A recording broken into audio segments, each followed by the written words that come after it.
para ustedes. Pues bueno, les agradecemos el se hayan conectado. El día de hoy, para compartir esta ponencia de psicología, neuropsicología digital, tenemos a la maestra Paula Saraí Lozano Ramos. Es un honor, maestra, que nos esté acompañando en esta conferencia. Pues bueno, les voy a platicar sobre su experiencia. Pues tiene licenciatura en psicología en la Universidad Autónoma de Nuevo León. También tiene una maestría en psicología con residencia en neuropsicología en la FES Iztacala de la Universidad Nacional Autónoma de México, en la UNAM. Tiene varia experiencia en consultas neuropsicológicas, prácticas profesionales en maestrías, terapeuta en niños y prácticas profesionales en licenciatura. Pues maestra, es un honor que nos acompañe y esté presente para compartirnos de su conocimiento. Pues el tiempo y el espacio es suyo. Adelante. Muchísimas gracias. Bueno, primero pues agradezco la asistencia, agradezco el interés. La verdad es que es un tema un poco diferente al que manejó el doctor Carlos, por ejemplo, el día de ayer. El doctor Carlos manejó un tema muy práctico. Este podría ser, diría, bueno, mi intención es que sea un tema un poco más, que los prepare para el futuro. Sé que esta plática está pensada para el público en general, está pensada para licenciados, para gente que quiere hacer una maestría y todavía no sabe muy bien para dónde o todavía no conoce todas las ramas de la psicología. Entonces yo pensé en hablar un tema que es actual y que es la neuropsicología digital, que es básicamente en donde estamos en esta parte, pero retomando algunos conceptos. Sé que muchos de los que estamos aquí probablemente, bueno, algunos van a decir que es pues, para empezar, qué es la psicología, ¿no? ¿Qué es la neuropsicología? Bueno, es una rama la psicología tiene muchas ramas y la neuropsicología es una de ellas y básicamente explica los procesos cognitivos, memoria, atención, lenguaje, etcétera, desde su relación con el sistema nervioso central, ¿sí? Entonces, esto es más o menos lo que hace y van a decir, bueno, ¿y cómo lo hace, no? ¿Qué es exactamente lo que hace el neuropsicólogo? Bueno, el neuropsicólogo va a hacer dos cosas exactamente, la evaluación neuropsicológica y la intervención neuropsicológica, que es básicamente darle seguimiento. La evaluación neuropsicológica consiste en varios pasos que ya como quiera comentó el doctor Carlos el día de ayer, que es básicamente la realización de la historia clínica, aplicación de pruebas cognitivas, interpretación y pues evidentemente dar los resultados, ¿no? A los pacientes, exactamente qué encontramos, qué procesos se encontraron alterados, qué procesos no, hacer una integración completa y con esto vamos perfilando a los pacientes. También aplicamos normalmente pruebas emocionales, pruebas de personalidad y algunas otras pruebas dependiendo del caso para ver cómo influyen estas en la cognición. ¿Qué quiero decir con esto? Por ejemplo, un paciente que tiene depresión tiene problemas cognitivos. Tiene problemas cognitivos derivado a un desbalance químico que genera la depresión después de determinado tiempo. Entonces, tenemos que diferenciar, por ejemplo, cuándo es un daño del sistema nervioso central, cuándo es una alteración en su funcionamiento y cuándo ya estaríamos hablando de que a lo mejor es algo principalmente emocional que está afectando estos dos o incluso es algo de personalidad, ¿no? También. Y bueno, eso es más o menos. ¿Cómo lo hacemos? ¿En qué consisten exactamente las pruebas? Es algo que llegan a preguntar muchos, bueno, y que vamos a necesitar para hablar de neuropsicología digital. Las pruebas básicamente varían en función al proceso cognitivo que deseamos evaluar. Pueden ir desde historias, repetir historias para ver cómo está nuestra memoria, cuánto nos acordamos, nuestra huella amnésica, las fases de la memoria, hasta copiar imágenes para ver percepción, figuras, etcétera, etcétera.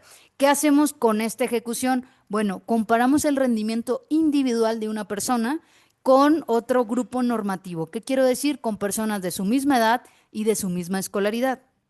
Con esto vemos si el rendimiento de la persona es como debería de ser o si por el contrario encontramos ahí cosas que no coincidan con la normalidad de esa persona o con cómo debería de estar cognitivamente hablando, ¿no? Entonces, ¿esto para qué? Pues bueno, es lo mismo que cuando vamos al doctor y nos dicen, pues tenemos infección. Que nos digan que tenemos infección nos ayuda, pero como siempre les menciono a mis alumnos, no nos sirve de nada. Lo que necesitamos es el medicamento y normalmente la evaluación nos sirve para hacer un perfil para tener objetivos. Estos objetivos pueden hacer cambios conductuales, pueden hacer estimulación cognitiva, podemos hacer estrategias, todo en función a un plan para mejorar la calidad de vida del paciente. ¿Sí? Ese es el objetivo primordial de cualquier intervención neuropsicológica, mejorar la calidad de vida. El cómo va a variar en función a la persona, ¿no? Evidentemente, y digamos, al pronóstico que tiene el paciente también va a ser importante, o sea, se hace una integración completa. Entonces, algo que también me mencionan mucho y que he visto ahí un poquito de confusión es, ¿requiere un neuropsicólogo o requiere un psicólogo? En ocasiones me llegan pacientes que lo que requieren no es un neuropsicólogo y que es un psicólogo, pero por no hacer esta distinción, a veces pues, terminan pagando, digamos, no a mí, sino a otros psicólogos, cuando lo que realmente necesitaban era un neuropsicólogo. Entonces voy a dar ejemplos, dos ejemplos muy breves y muy simples para ejemplificar y para poder estar todos en la misma página. Por un lado vamos a tener a Pedro, por ejemplo, que es un muchacho de 11 años al que le hacen bullying en la escuela, lo molestan, y pues bueno, tiene muchos problemas porque tiene control de ira, etcétera, etcétera. Todo esto derivado a que pues genuinamente no sabe de gestión emocional, no sabe manejar sus emociones, identificarlas, está pasando por un proceso complicado en la escuela, etcétera. Entonces, Pedro va a necesitar un psicólogo que le ayude a gestionar, a manejar, a reestructurar estas ideas cognitivas que a lo mejor tiene de que es el peor, de que, bueno, funciona. Hay muchos psicólogos que lo podrían apoyar dependiendo de diferentes enfoques.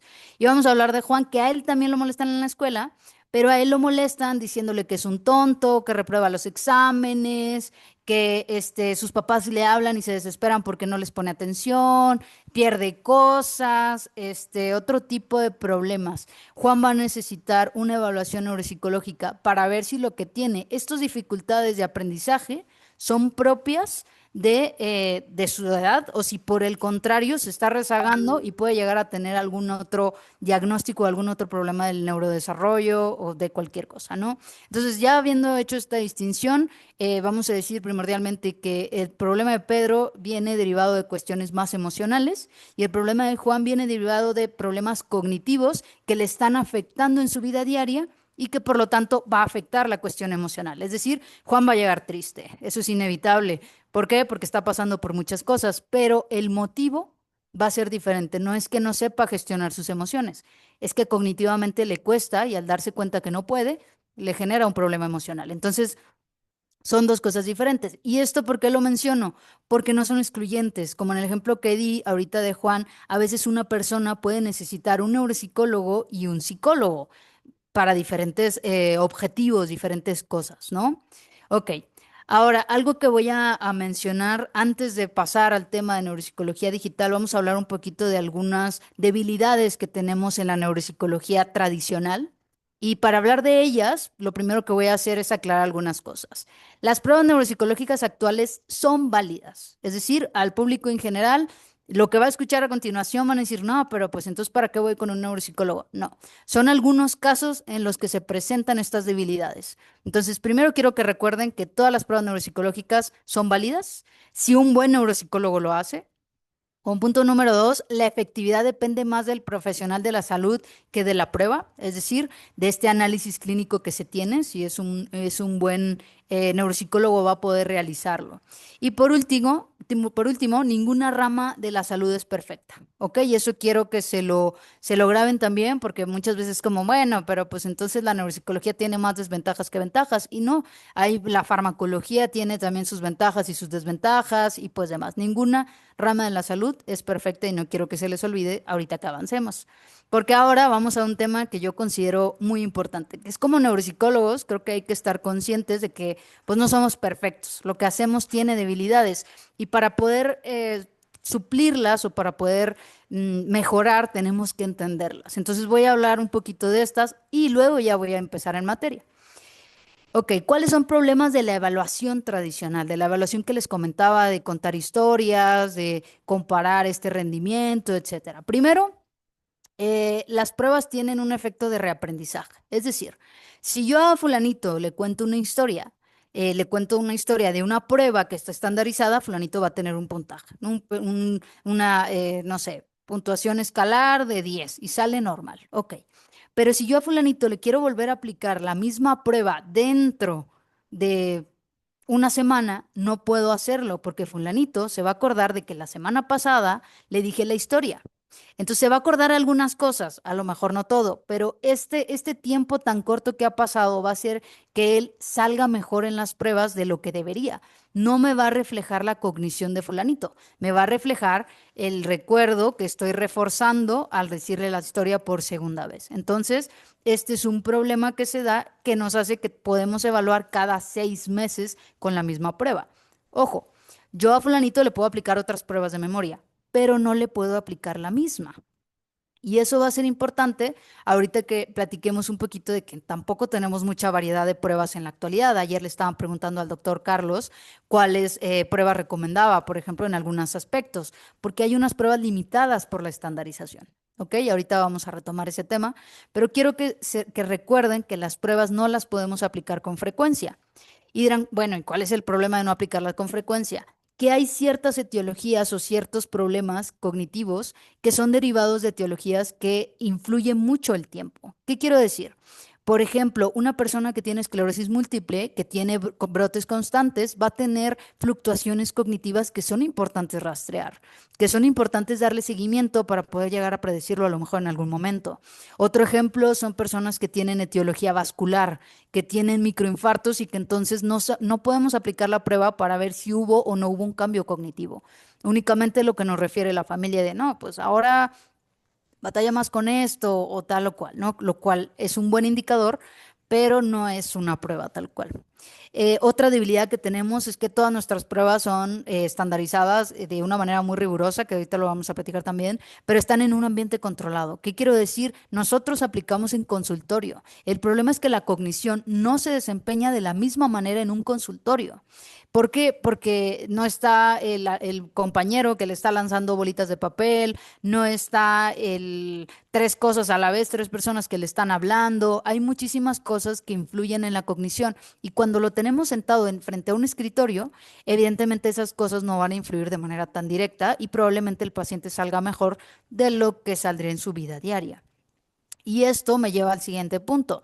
En ocasiones encontramos que no hay una correlación entre nuestros resultados y la vida diaria del paciente. Es decir, a mí me sale bien en las pruebas de función ejecutiva, pero por fuera me está reportando la familia que Juan lo despidieron, no sé, que se enoja muy fácilmente, que ha golpeado, se pelea con quien sea, etcétera, etcétera. Y nuestras pruebas marcan que Juan está en una puntuación escalar de 10, es decir, está normal.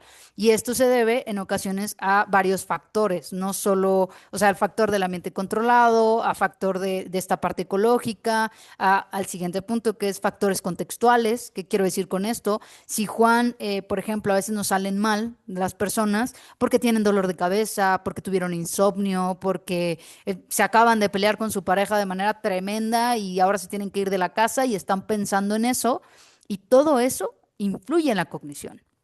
Entonces, el problema de hacer una evaluación en un solo momento es que es como una fotografía.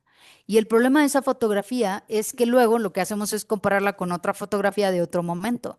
Pero en esa fotografía, Juanito estaba sucio, Juanito estaba, y a lo mejor saliendo de ahí se metió a bañar y la fotografía cambió. Entonces es un problema que tenemos en la actualidad, esta falta de factor contextual. Otra cosa es el tiempo de evaluación. Muchos de los que están aquí a lo mejor ya han realizado alguna que otra evaluación cognitiva y saben que por todo el tiempo que llevamos, a veces nos puede llevar 5 o 6 sesiones, dependiendo del motivo de consulta, dependiendo del paciente, dependiendo las pruebas, dependiendo de muchas cosas. Y esos son 5 o 6 sesiones, suponiendo que se haga una semanal, pues vamos a tener un mes y medio esperando la evaluación, más lo que nos tardamos en hacer el reporte. Entonces también nos llegamos a tardar mucho en la evaluación y eso nos da a que podemos ver menos pacientes a la vez. ¿Ok? Bueno, ahí va, menos pacientes a la vez porque me saturo de pacientes y no tengo el tiempo para todos ellos. Recordemos que una evaluación, dependiendo de la ejecución, digamos, del neuropsicólogo, pero suponiendo que te dura 20 horas, lo que tienes que hacer, pues repártelas en días, más la disponibilidad del paciente, más la parte de otros pendientes que tengas, pues no vas a poder ver 10 pacientes a la vez por mes, va a ser complicado, que sí se puede, pero estaría saturado, estaría muy cansado. ¿no? Otra cosa es la estandarización rigurosa, que pues tenemos que someter la estandarización, digamos, a una cantidad de muestra significativa, a que estas variables persona a persona influyen mucho. Si yo doy una prueba y voy y digo la historia, así como si me estuvieran correteando, no es lo mismo a que si yo doy la historia lenta y pausada. La estandarización muchas veces cambia de persona a persona, aunado a lo difícil que es estandarizar de manera rigurosa, ¿no? Que tiene que estar en ciertas circunstancias el paciente cuando se estandariza.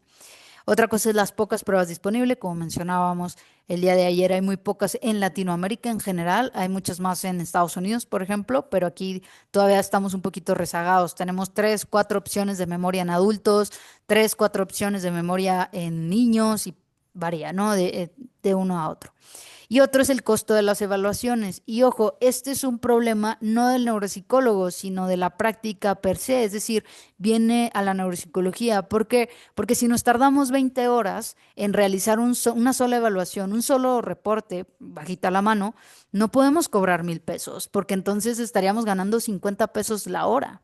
Y estoy dando un ejemplo, pero realmente no podemos cobrar poco, pero también entendemos la parte de que si elevamos nuestros costos, pues también muchos, bueno, pocos pacientes pueden llegar a costear un servicio de neuropsicología. Yo les he dicho a mis alumnos, la neuropsicología, la verdad es que es no me gusta ese término, pero digamos que es de primer mundo, ¿no? Es algo que se inauguró en otros países y que a raíz de eso pues la verdad es que ha sido complicado adaptarlo a nuestra cultura por la parte económica también, por la implicación que tiene, ¿ok? Y ahora, bueno, ya les mencioné, ya los puse tristes, ya les dije todo lo malo que tiene la neuropsicología, pero ahora vamos a las soluciones. Bueno, a lo que yo considero que van a ser soluciones en un futuro. Vamos a hablar primero de qué es la neuropsicología, ¿no? La neuropsicología es básicamente evaluación cognitiva y de la conducta, ojo, mediante herramientas digitales. Esto incluye cualquier herramienta digital, ¿ok? Hay desde dispositivos de teléfonos, hay desde computadoras, hay muchos y los vamos a ver. No todos, pero algunos. Y ojo, no quiero decir que la intervención y la tecnología no vayan o no hayan en algún momento coincidido.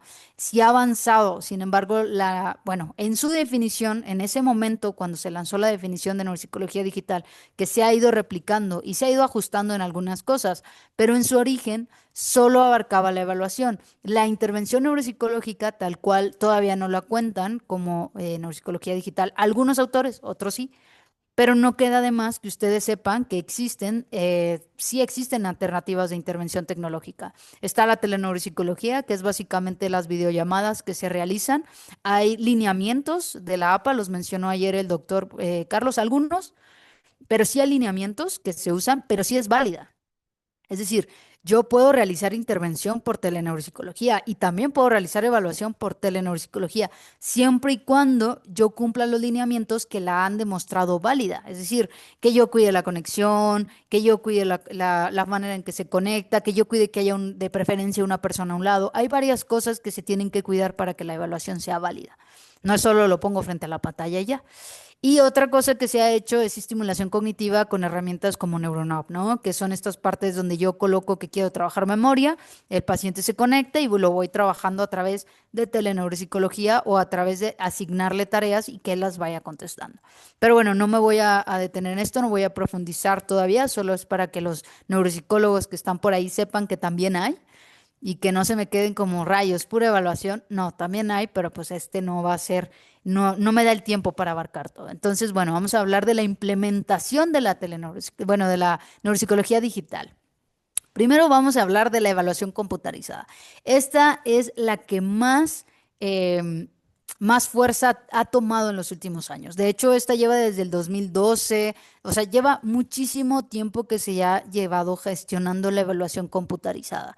Ojo, no es lo mismo evaluación computarizada que evaluación automática. ¿Ok?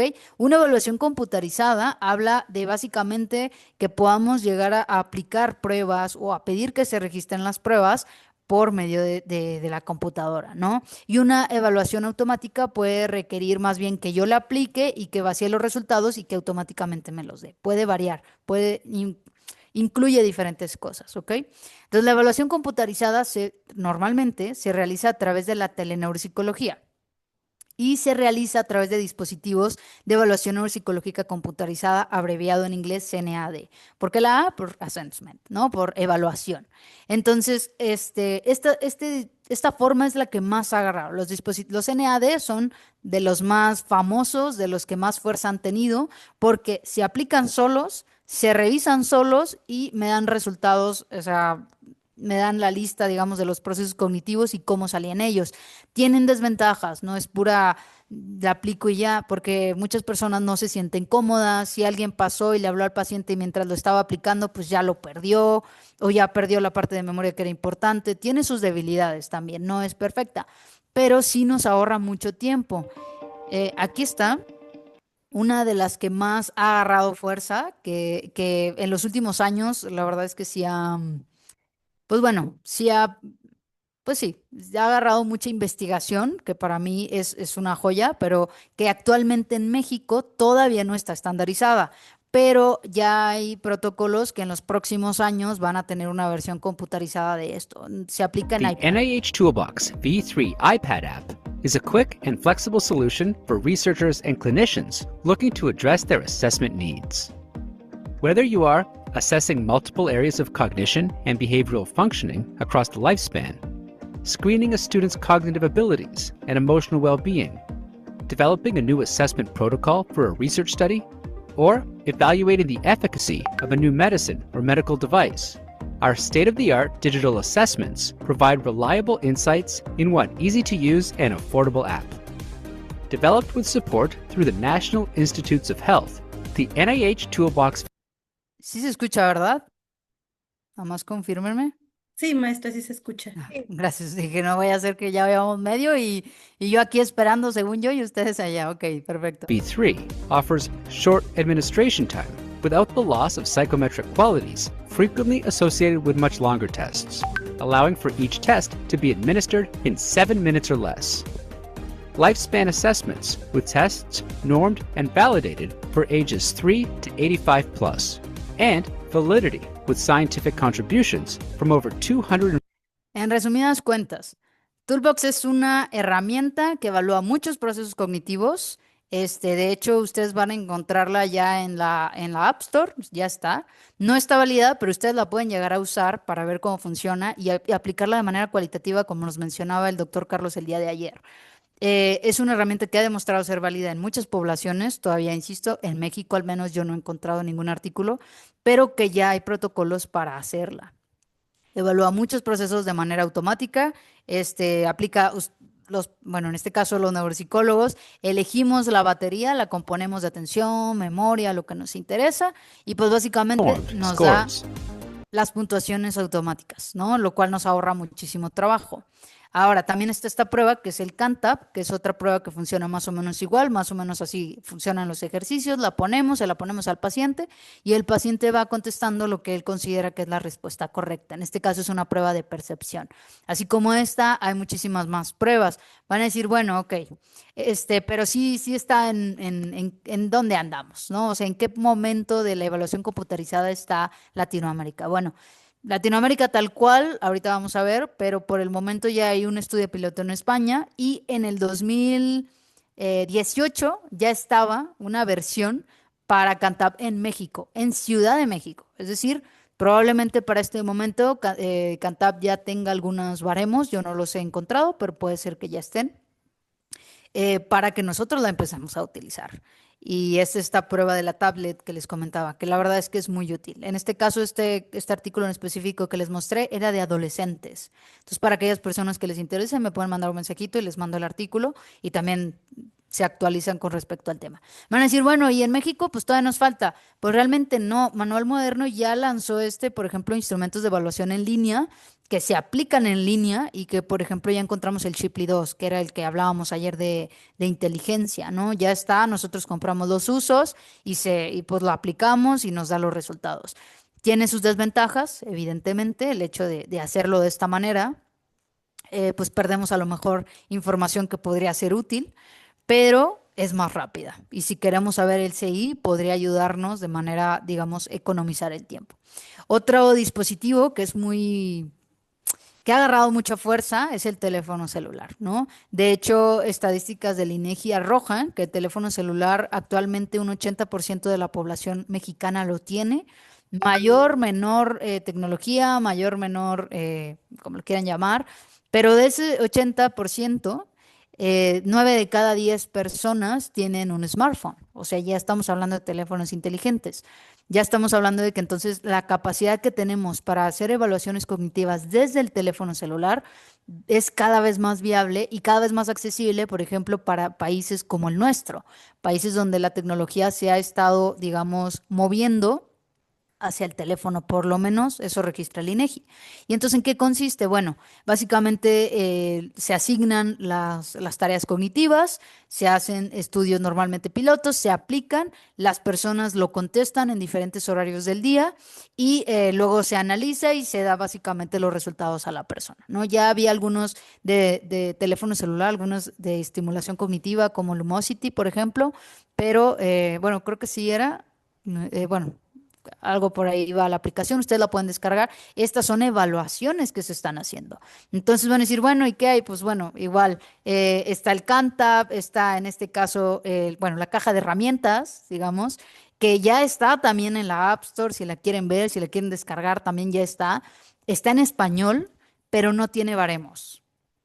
Eso quiere decir que nos sirve para ver de manera cualitativa, pero no la podemos usar para tal cual hacer un reporte. ¿Por qué? Porque si nosotros hacemos un reporte con alguna de estas, nos van a cuestionar la validad.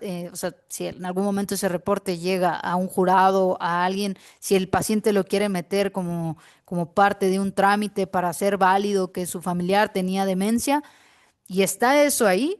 Si ustedes, como no está validado y los llaman a hablar, ustedes van a decir, hoy, eso no, y los van a cuestionar. Entonces yo les recomendaría que lo apliquen de manera cualitativa. Les puede llegar a servir para el seguimiento, por ejemplo, en la intervención, para comparar un pre y un post. Sí sirve, sí es buena idea, pero no lo utilicen en sus reportes neuropsicológicos. Igual el Cantab también ya está en versiones más nuevas, ya tiene versiones también en español, pero no tiene baremos todavía. Y hay otros como el Brain Check y otros, ¿no? Que, insisto, hay bastantes y no me daría el tiempo para.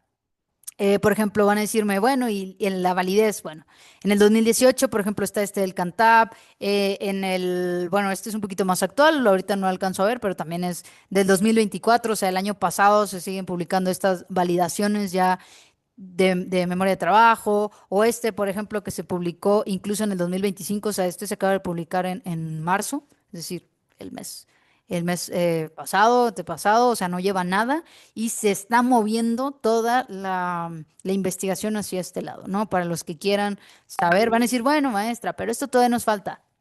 No, de hecho, no. Yo diría que dentro de unos 3, 4 años ya vamos a tener alguna versión nuestra. Yo sé de varios protocolos que se están haciendo, por ejemplo, de computarizadas en Latinoamérica en general. Entonces, ojito ahí.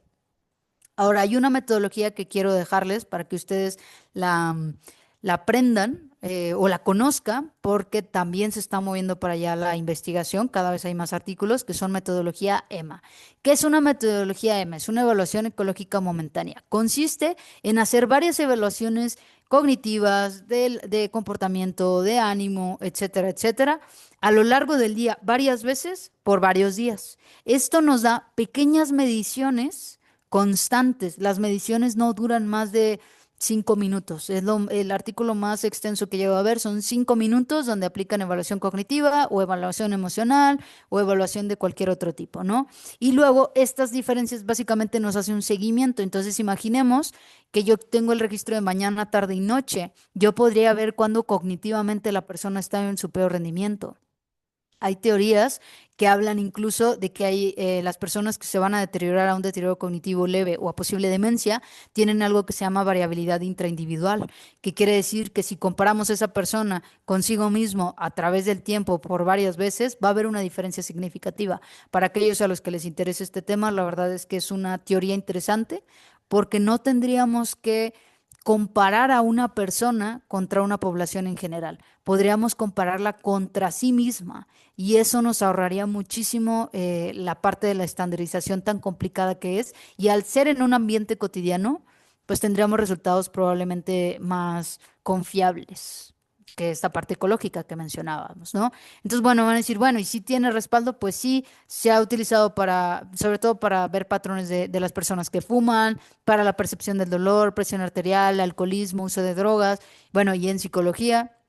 Se ha utilizado para, por ejemplo, trastornos de la conducta de atracón, se ha utilizado, por ejemplo, para problemas de regulación emocional o, bueno, en este caso, del estado de ánimo. Se ha utilizado para otro tipo de cosas ya cognitivas, hablando de un poquito más para acá. En el 2022 empezó para riesgo suicida, para, por ejemplo, en esta parte de la regulación que normalmente tienen los pacientes con TDAH, también ya se está implementando. O sea, genuinamente nos lo trajimos, se empezó en la medicina y la psicología dijo, venga, chapacá, esto me sirve, esto lo puedo usar para muchos trastornos y sí, sí se han encontrado resultados muy prometedores con esta metodología. Entonces, probablemente dentro de los próximos años encontremos más. Yo sé de varios proyectos de doctorado, incluyendo el mío, que están realizando EMAs cognitivas para detectar o para predecir el deterioro. ¿Ok? Bueno, para mí uno de los mejores aspectos de la neuropsicología digital son el uso de sensores pasivos inteligentes, ¿ok? O sensores inteligentes pasivos. La verdad es que vamos a decir, ¿y qué son? Bueno, nuestro teléfono sabemos que actualmente registra todo. Todo lo que hacemos deja una huella digital. Lo que pasa es que normalmente no estamos conscientes de ella y también no nos interesa. Pero en la actualidad hasta Instagram quiere tener nuestro GPS, ¿no? ¿Por qué? Porque esa es información valiosa para perfilar a una persona. Entonces la salud, el área de la salud en general, dijo, esto es útil si podemos relacionar o si podemos aprovecharlo. Entonces, por ejemplo, se han hecho movilidad, por ejemplo, el GPS, acelerómetro, el giroscopio que tiene el teléfono, el cómo nos ubicamos. También otro ejemplo de sensor pasivo, cuando hablamos de esta parte social, por ejemplo, número y longitud de mensajes que recibimos, ya sea enviados o recibidos, literal, número y duración de llamadas que hacemos, reciprocidad en los mensajes y llamadas también, actividad del dispositivo, cuántas veces o cuántas horas está encendida en nuestra pantalla, bueno, qué tanto se me acaba la batería del dispositivo, qué aplicaciones uso y cómo las uso, interacciones de carga total, cuántas veces tengo que cargar el teléfono en mi día a día, por ejemplo. Primera interacción con el dispositivo, si yo quiero saber a qué hora nos levantamos, la mayoría de las personas cuando se levantan lo primero que hacen es esto y se asoman.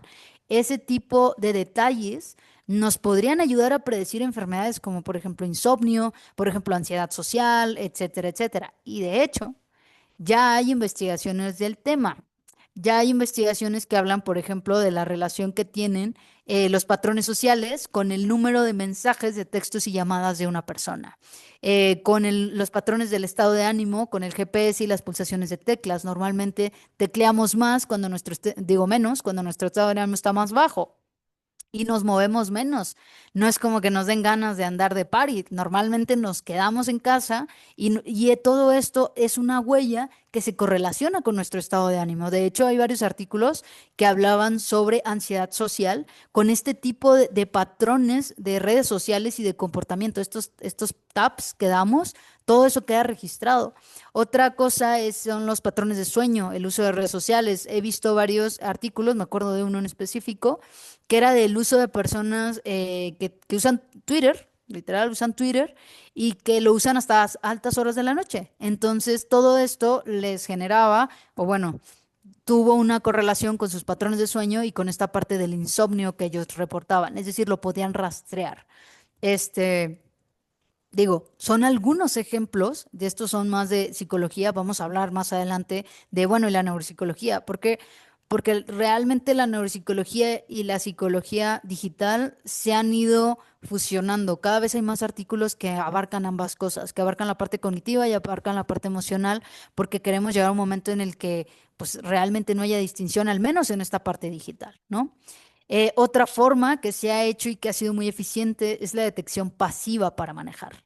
es decir, hacia dónde vamos, etcétera, etcétera. Y van a decir, ¿qué tiene que ver mi carro en todo esto, no? Bueno, ha habido estudios, aquí estoy poniendo solo un ejemplo del 2021, que habla de estudios donde, por ejemplo, se relaciona la cantidad de movimiento que tiene una persona, el cómo, por ejemplo, en este artículo, 131 adultos mayores normales con biomarcadores de demencia.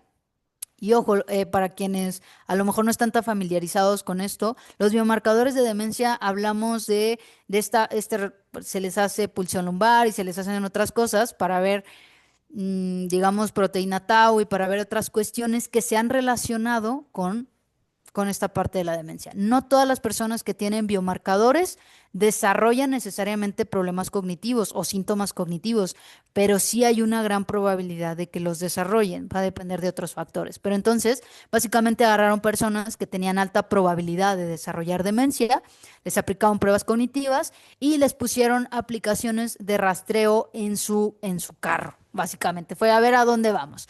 Para no hacerles el cuento largo, porque se utilizaron muchísima estadística, la conducción puede utilizarse como un nuevo marcador neuroconductual para identificar la presencia de, en este caso, enfermedad de Alzheimer preclínica. ¿Qué quiere decir con esto? Antes de que las personas desarrollen o empiecen a quejarse de que hay algo cognitivo, sí podríamos ver cambios en su manera de manejar. Las personas, y esto en general en otros artículos se ha descrito a lo mejor con más detalle, que las personas que tienen probabilidad o que tienen deterioro cognitivo manejan menos, se mueven en la misma zona, ahí está. Sugerencia en que se mueven menos, están en la misma zona, ya no suelen tener tanta actividad, al menos lejos. Hay muchos cambios desde el simple hecho de cómo manejamos. Si lo rastreamos, podemos ver una diferencia significativa, ¿no? Y podría ayudarnos a identificarlos, digamos, sí, pues en una etapa preclínica, antes de que cualquier otra persona, antes de que nuestras pruebas los detecten, podríamos ya decirles, oye, vente, vamos a hacerte un chequeo más riguroso, a lo mejor con una EMA, ¿no? El Internet de las cosas, básicamente, ahí, pero tú sabes qué es el Internet de las cosas. Bueno, el Internet de las cosas, para aquellos que a lo mejor no están tan familiarizados con el término, es básicamente ese refrigerador que hace un análisis automático de todas las comidas que tiene, digo, de todos los alimentos que tiene dentro y te sugiere comidas. Esa es Alexa, la que le dices, oye Alexa, préndeme los focos. Es esa lavadora a la que le ponemos, oye, lávate y sécate desde mi cama, ¿no? O es esa cama que hemos visto todos en comerciales, ¿verdad? Porque son carísimas, que rastrean o que ya te dicen si estás durmiendo bien, si no estás durmiendo bien, qué está pasando, etcétera. Y siguiendo por esta línea, hay artículos que hablan, en este caso del 2023, es decir, hace 2 años, que lo que realizaron fue con 20 personas sanas y 20 personas con deterioro cognitivo de entre 60 y 90 años, realizaron pruebas cognitivas y les aplicaron algo que se llama Sleep Mop, o sea, a la cama le integraron esta parte de aprovechando el registro que tenía durante 2 noches y le implementaron algoritmos IA, le implementaron como varias cosas para ver qué salía, ¿no? En este estudio. Lo que encontraron es que efectivamente los problemas, bueno, el movimiento que tenían las personas al dormir y varias cosas más que detectaron con sensores pasivos, sí era un componente que podía ayudar a la detección de DCL, ¿no? Entonces ya hablamos de acá, hasta el cómo dormimos, si lo registramos, podría ayudarnos a detectar las enfermedades antes de que sucedan. Este es uno de mis artículos favoritos de la Internet de las Cosas, aunque es un poco más viejito, que es del 2020, bueno, viejito relativamente hablando. Lo que hizo fue con 20 adultos mayores con demencia grave a moderada, que todavía están en rastreo, o sea, de aquí solo se utilizaron 5 personas para el pilotaje. Rastrearon las bombillas inteligentes, los tapetes de presión o altavoces, y todo esto lo enlazaron con varios componentes de Samsung y demás. Ya saben, esos programas que analizan y que hacen cosas bellas. Lo que querían ver era las medidas de deambulación. Cuando una persona tiene un deterioro normalmente de moderado a grave, se levanta en las noches, o bueno, tienen problemas de sueño y tienen varias cosas más, y suelen deambular mucho en las noches. Eso genera una carga y una presión para el cuidador porque tiene que estar al pendiente de que en este caso su familiar no se salga, de que su familiar no prenda la estufa, de que su familiar no esté en riesgo, ¿no? Y entonces ellos querían disminuir, o bueno, uno de los objetivos era también ver cómo influía si nosotros registrábamos este medida de deambulación de los pacientes deteriorados hacia el cuidador. Entonces se aplicaron también pruebas de depresión y ansiedad y sueño para los cuidadores y al final los cuidadores sí reportaron mejoría en estos síntomas porque ellos decían que se sentían más tranquilos a la hora de dormirse porque sabían que si su familiar se paraba, el tapete inteligente lo iba a detectar. Si su familiar abría la puerta, el de security los iba a alarmar y se iban a poder despertar. Ya no tenían que estar al pendiente y podían tener digamos, un sueño un poco más tranquilo. Ahora, este es un ejemplo. Otro ejemplo, y de los últimos, son uno de mis favoritos, porque a mí me gusta mucho el proceso del lenguaje, que son los biomarcadores de voz, ¿no? Sabemos que el lenguaje y la memoria, en caso de adultos, por ejemplo, se ha correlacionado de manera predictiva para cierto tipo de demencias, sobre todo para la demencia por Alzheimer. Es decir, nunca falta el paciente que llega y que, por ejemplo, nos reporta dificultades para la parte de las anomias. Normalmente también la memoria y las anomias son de lo primerito que nos empiezan a reportar los pacientes adultos y adultos mayores. Llegan y nos dicen, ¿sabes qué? Pues estoy batallando, no encuentro las palabras, bueno, los familiares, se le olvidan las palabras. Entonces, los biomarcadores de voz pretenden, digamos, detectar a las personas antes de que se deterioren, ¿no? Entonces, por ejemplo, en este estudio utilizaron a 96 participantes, 48 sanos, 48 con deterioro cognitivo, 16 con DCL amnésico, 16 con DCL multimodal y 16 con demencia inicial o demencia temprana. Y entonces les aplicaron una evaluación de tamizaje y lo que hicieron fue ponerles imágenes que ellos tenían que hacer con habla espontánea, que tenían que describir un día laboral típico, recordar el último sueño que tuvieron. O sea, había varias cosas que ellos tenían que recordar en esta parte del habla, ¿no? Y bueno, que mencionar a lo largo del día. Entonces, estas son las estadísticas. Para aquellos que quieran verlo, pues, se alcanza a ver que sí hubo diferencias significativas en algunas cosas en específico, pero para hacerlo un poco más breve, los resultados o las conclusiones en este caso de este artículo nos dice que sí hubo diferencias entre un control y un estado de personas que sí tenían deterioro cognitivo. No solo demencia inicial, sino DCL también. Es decir, las personas que tenían deterioro cognitivo leve, que todavía no se veían afectadas en sus actividades de la vida diaria, o bueno, actividades de la vida diaria instrumentales o básicas en este caso, podían ser diferentes a las personas que tenían, o las personas normales, a las personas que no reportan nada. Ellos ya empiezan el DCL ya empieza a reportar cambio subjetivo de memoria. Y estos biomarcadores de voz sí hicieron estas diferencias significativas entre ambos. Entonces, yo les planteo la posibilidad que, bueno, y esto nos hace ver o poder identificar estadios preclínicos. Antes de que la persona tenga problemas cognitivos, tal vez podamos ya empezar a detectar estos cambios en biomarcadores de voz. ¿Y cómo podríamos verlo?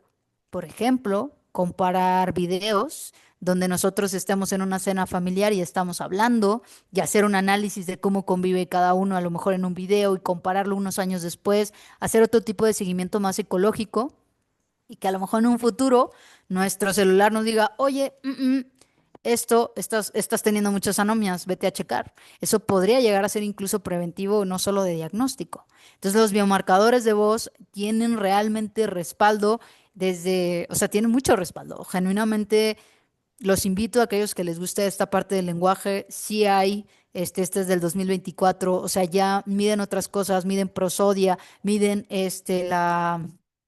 el ritmo, miden varias cosas ya en los biomarcadores de voz que pueden llegar a diferenciar a una persona neurotípica de una persona que tiene deterioro cognitivo. Ahora entonces, en resumidas cuentas, ¿no? ¿Cuáles son las ventajas que tiene la neuropsicología digital? Para empezar, muchas veces se revisa sola, se aplica sola y eso quiere decir que podemos evaluar a más personas, ¿no? La segunda es que las evaluaciones son más rápidas y también suelen ser más económicas. ¿Por qué? Porque entonces las personas no se tienen que necesariamente trasladar hacia la capital, hacia Monterrey, hacia Guadalajara. Pueden llegar a ser evaluadas desde su casa y a lo mejor de una prueba de tamizaje que me diga si sí necesito trasladarme o no. No significa que la neuropsicología digital nos va a sustituir. Quiere decir que nos va a complementar, nos va a apoyar, va a suplir las desventajas que tenemos, que pues siendo realistas ya vimos, tenemos varias. Entonces, puede llegar a ser un buen complemento para nosotros y para nuestros pacientes. Otra cosa es esta parte de nos da registros muchísimo más precisos, incluso de milisegundos que llega a tener la persona en dar un clic. Y eso podría ayudarnos a, por ejemplo, hacer perfiles muchísimo más exactos de los diferentes trastornos cognitivos, de las demencias, de los trastornos de síndromes disejecutivos, de las personas que tienen TDAH, de todos estos perfiles que normalmente el clínico hace la integración. Pero a lo mejor en algún futuro ya podríamos tener sugerencias, ya podríamos tener patrones de esta parte digital, ¿no?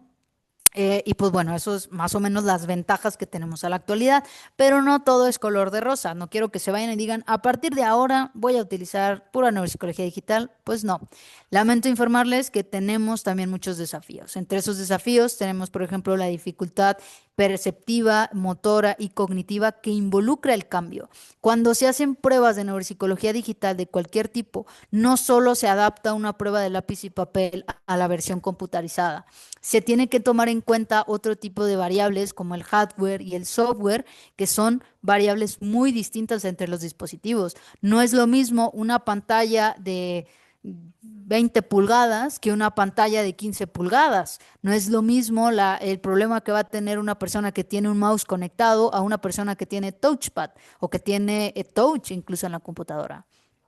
Es diferente. Todas estas dificultades va a variar y puede llegar a ser que una persona con dificultades cognitivas batalle para la ejecución. Por eso es que se ha tardado tanto en lanzarse. Esto ya lleva varios años, pero se ha tardado por esta parte de la validez que se le tiene que dar en diferentes poblaciones.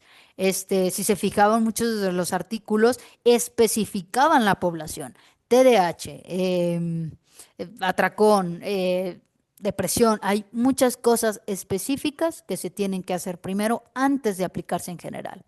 Eso me lleva a lo segundo, la validez y la confiabilidad que tenemos todavía en México, al menos, o sea, en Latinoamérica todavía nos falta. Hay varias cosas que se están estandarizando, por ejemplo, sé que pues probablemente Arango esté ahí en la punta de con lo más actualizado y con lo más nuevo, no va a tardar en sacar algo también, pero tenemos que estar conscientes que necesitamos baremos. Otra cosa que hay varios artículos que lo reportan es que existe una resistencia al cambio de parte de los neuropsicólogos. Es decir, muchos neuropsicólogos, a pesar de saber que existen estos métodos, no reportan que los usarían. ¿Por qué? Pues yo creo que esto se va a ir moviendo con la brecha generacional, porque recordemos que nosotros los chavos crecimos con la tecnología, pero los que están arriba de nosotros se adaptaron a ella. Entonces, obviamente, al adaptarnos a algo, pues no lo tenemos a lo mejor de manera tan natural. Ahora, nosotros crecimos con ella, pero los de abajo de nosotros todavía ellos la diseñan, o sea, ellos la modifican, ¿no? Entonces, probablemente esta resistencia al cambio vaya cambiando en unos años más. Yo todavía le aguanto varios años, pero es algo que tenemos que tomar en cuenta. Otro factor es la familiaridad. ¿Qué quiero decir con esto? No es lo mismo la familiaridad que le tengo yo a la tecnología que la familiaridad que tiene, por ejemplo, fulanito de tal, que todo el tiempo estuvo creciendo, que tiene mi misma edad, pero que él creció con un iPad en la mano. La familiaridad va a influir en la facilidad de las pruebas y a lo mejor en los tiempos de respuesta que dan. Y la evolución tecnológica rápida, porque cuando nosotros ya estamos haciendo una cosa, ya hay como tres cosas nuevas que se están lanzando al mismo tiempo. Estoy hablando de que la mayoría de las cosas que les presenté de neuropsicología digital se ha abarcado, lleva algunos años, algunos artículos van a encontrarlos desde el 2008 más o menos, pero la mayoría de los artículos empezaron a raíz de la pandemia. La mayoría de los artículos son lanzados después del 2019 y ha tenido un avance exponencial. Yo creo que en la neuropsicología hay modas. Está la moda de las funciones ejecutivas, ahorita está la moda de la cognición social un poquito todavía en auge y creo que la siguiente, y que ha ido de la mano es la de la tecnología.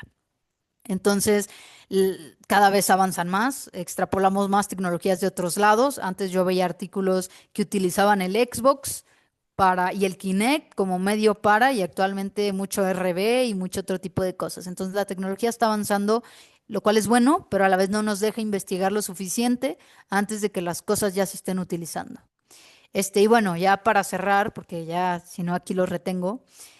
¿Cuál es el futuro de la neuropsicología digital y de la neuropsicología, o más bien yo diría de la psicología en general? Y esto va para todos, porque yo sé que aquí también hay psicólogos cognitivo-conductuales que van a decir, a ver, bueno, hay un concepto que empezó en la psiquiatría que se llama fenotipo extendido. El fenotipo extendido habla, o sea, bueno, el fenotipo básicamente es la forma en la que se expresan los genes y que normalmente hablamos de proteínas, de cómo se ve el color de nuestros ojos, de por qué se ven así, del color de nuestro cabello, cosas que son hasta cierto punto observables, ¿no? Y entonces el fenotipo extendido nos dice que el fenotipo no debería limitarse a características de proteínas, de, por ejemplo, el por qué el color de mis ojos o el por qué el color de mi cabello, etcétera, y que debería extenderse a algo que se llama fenotipo digital, que es nuestro comportamiento rastreable por medios digitales. En esto me refiero a todo lo de los sensores pasivos, todo lo de los miamarcadores de voz, todo esto es gracias al fenotipo digital, es gracias al comportamiento registrable que tenemos. Todos tenemos un fenotipo digital distinto. A Juanito le gusta ver series, pero a Perenganito le gusta ver películas. Ese tipo de decisiones conductuales son expresión de genes y son por medio digital registrables. ¿Cuántas series vio fulanito y cuántas series vio Perenganito? Y compararlas y ver patrones de conducta. Y a esto agréguenle patrones de conducta, por ejemplo, emocionales, que era lo que hablábamos más adelante. Entonces, el perfil digital nos va a permitir entender la parte conductual, la parte cognitiva y la parte emocional de manera integrada hacia la salud.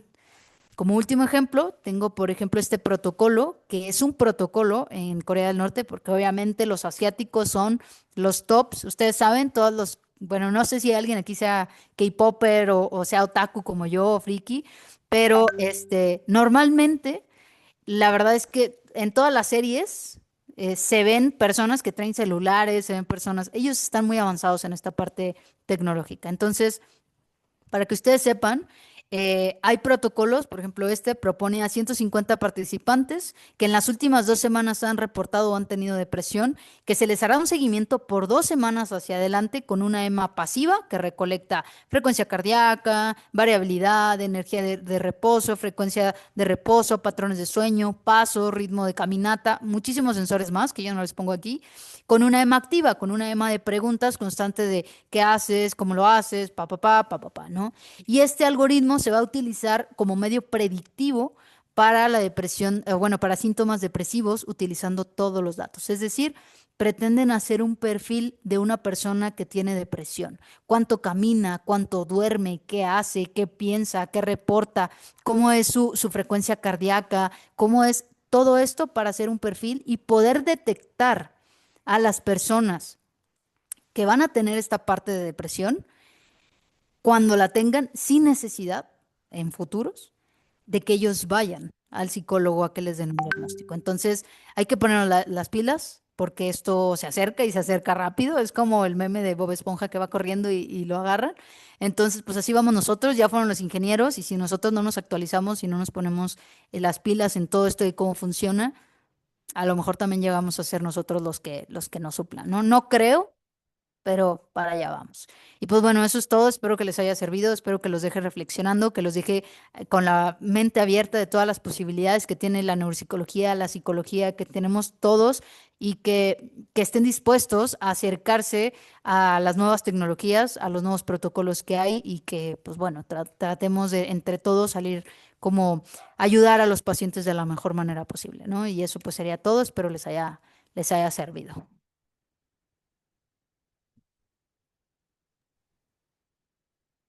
Maestra Saraí, muy amable por su conferencia. Gracias por compartirnos toda su experiencia, todos sus conocimientos. Gracias, de verdad, muy amable. Y pues dejo este espacio para unas preguntas. No sé si alguien desea participar. Adelante. Ahorita aprovechemos que está la maestra Saraí para que nos pueda aclarar algunas dudas. Por favor, adelante. En el chat hay una participación, maestra. Dice, ¿a partir de qué edad aprox se pudiera recomendar una evaluación psicológica virtual? Realmente la teleneuropsicología de evaluación dice que no va a influir siempre y cuando se cumplan ciertos lineamientos. Es decir, si usted, Catherine, en este caso tiene un paciente, yo recomendaría por experiencia arriba de 5 años, porque ya cuando están más chiquitos es muy difícil que permanezcan, pero he visto neuropsicólogos que mantienen a niños de 5 años sentados a través de una evaluación muy dinámica, a través de evaluaciones donde saltan cosas, donde en las presentaciones se mueven, donde les dan puntos. Creo que eso va a depender de la creatividad. Yo en mi experiencia, mayor de 5 años y acompañado por un papá, ellos te tienen que firmar un consentimiento informado donde digan explícitamente que están de acuerdo en esta parte y para que tú también te protejas de, pues, o sea, es válida y ellos me autorizaron. Y sí, yo diría que a partir de los 5 o 6 años ya que permanecen más tiempo sentados, ahora sí el problema es TDAH, la familia tienes que darle psicoeducación para que tenga contingencias ambientales y que tú puedas realizar la evaluación. Ahora, si tú empezaste la evaluación y resulta que el paciente no es candidato, la puede suspender. No todos los pacientes van a ser candidatos a evaluación teleneuropsicológica o evaluación digital. Va a depender muchísimo de cada niño y de cada ambiente o de cada contingencia que se tenga, ¿ok? Espero sí haber podido responder, Kate. Eh, no sé si sí quedó claro. Si no, pues con toda confianza. Ok, perfecto. No sé si alguien tenga otra duda, sino para darle la palabra a control escolar. ¿Alguien más?